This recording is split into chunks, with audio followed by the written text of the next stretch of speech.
pro-life women were recently excluded from feminist marches in Washington, D.C. and Chicago. Do pro-choice women hold the monopoly on women's issues? We're here at Planned Parenthood in Chicago to see if we can follow the logic. Is the protection of women important? Very important. Oh, yes. Very important, yes. What about privacy? Is privacy important? Very important. Sure. And I work in the school system, and if someone is being harmed, it's my responsibility to tell of that. So it is important, but there are exceptions. So doesn't it make sense that a woman's reproductive choices remain between her and her doctor? For me, it's a scientific thing. I believe that a life is a life.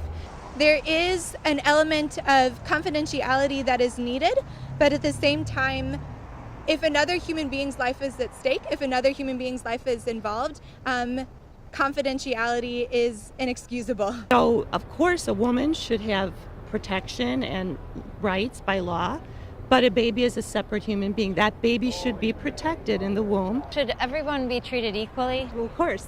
Yes. Yes. In the last election, Donald Trump said things about women that were incredibly offensive. Yet Christians and conservatives voted for him overwhelmingly over the first female candidate for president, Hillary Clinton. Do you think that's a reflection of how conservatives value women versus men? I honestly would say that it is a reflection of us as a nation as a whole looking to political saviors. Oh, I don't think that conservatives value men over women. I know I don't. Do you think a woman who is working and raising a child, is she someone that girls and young women should look up to as a good role model?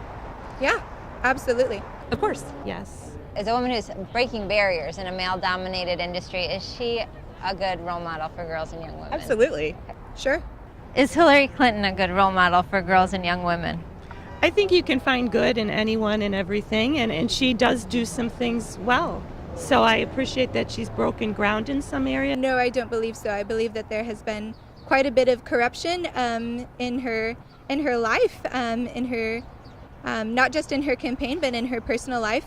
But that corruption is across the board. There is always going to be corruption in politics. I love the fact that she's made it as far as she has, and that's what's sad, because I wanted a woman president. The people we talked to today demonstrated tremendous compassion for women and concern for their rights.